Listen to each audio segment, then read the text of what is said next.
Hello बच्चों, यहां लिखा है thin uniform rod of length L mass M is hinged at a distance L/4 from one of its and. तो L/4 अगर and से distance है तो L/4 इसका सेंटर से भी डिस्टेंस हो जाएगा। And released from the horizontal position as shown the angular velocity when it passes through the vertical position. Clear है? तो देखो यहाँ पे लगने वाले जो फोर्सेस हैं वो केवल और केवल ग्रेविटेशनल फोर्स है और हिंज से एक नॉर्मल एक्ट होगा।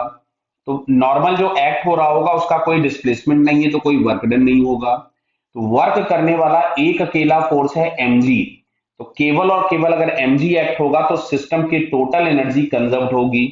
तो एक काम करते हैं, हम लोग सबसे पहले यहीं पे एक रेफरेंस ले लेते हैं।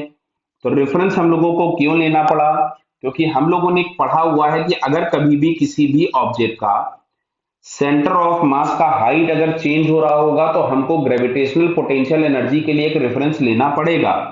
तो अगर हमने रेफरेंस यहीं ले लिया तो टोटल एनर्जी इनिशियल आपके पास जीरो हो गई। क्यों?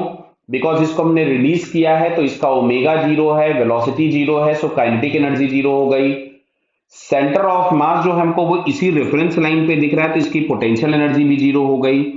अच्छा, थोड़ी देर के बाद अगर हम लोग देखेंगे तो ये रॉड ऐसी हो चुकी होगी, ध्यान से देखिएगा, वर्टिकल। तो जब ये वर्टिकल हो जाएगी तो अब अगर हम लोग चेक करेंगे, ध्यान से देखना बेटा, तो यहां कहीं पे ये सस्पेंडेड है इस पर्टिकुलर पॉइंट पे और इसका सेंटर ऑफ मास यहां कहीं आ चुका होगा और ये किसी ओमेगा से अब घूम रही होगी।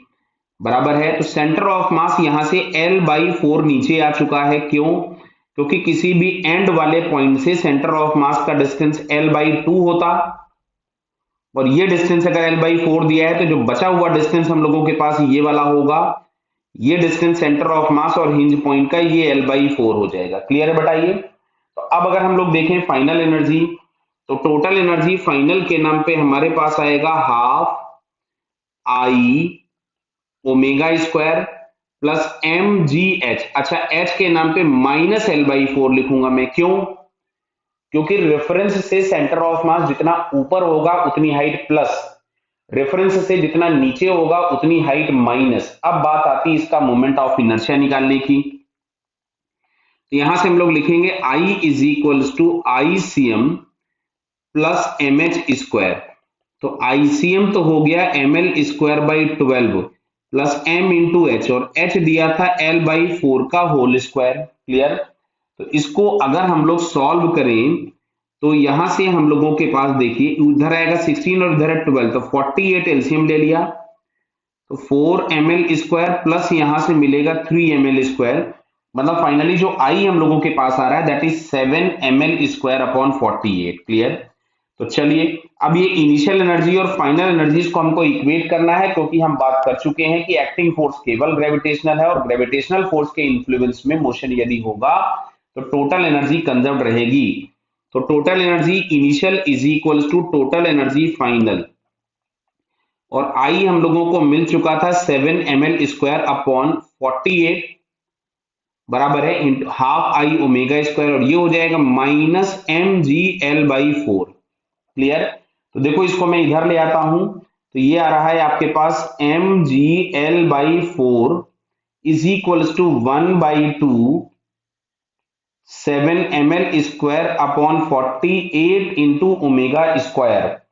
तो ml से ml हमने कैंसिल कर दिया, इससे अगर हम इसको उड़ा दें तो 12 टाइम्स गया ये। क्लियर? तो यहां से हम लोगों से ओमेगा पूछा गया है तो omega square is equal to देखिए मिल रहा है 24g/7l।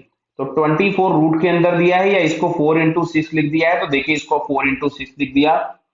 तो ओमेगा को अगर हमने इसको यहां से लिख दिया 4 into 6g/7l, तो 4 का रूट तो 2 बाहर आ गया, √6g/7l रेडियन पर सेकेंड, ये हम लोगों के पास इसकी एंगुलर वेलोसिटी हो जाएगी। तो ये अगर हम चेक करें तो किस ऑप्शन में हमको दी गई है, तो 2√6g/7l यहाँ पे सेकंड वाले ऑप्शन में दिखता है। So finally second answer is correct. Clear बेटा?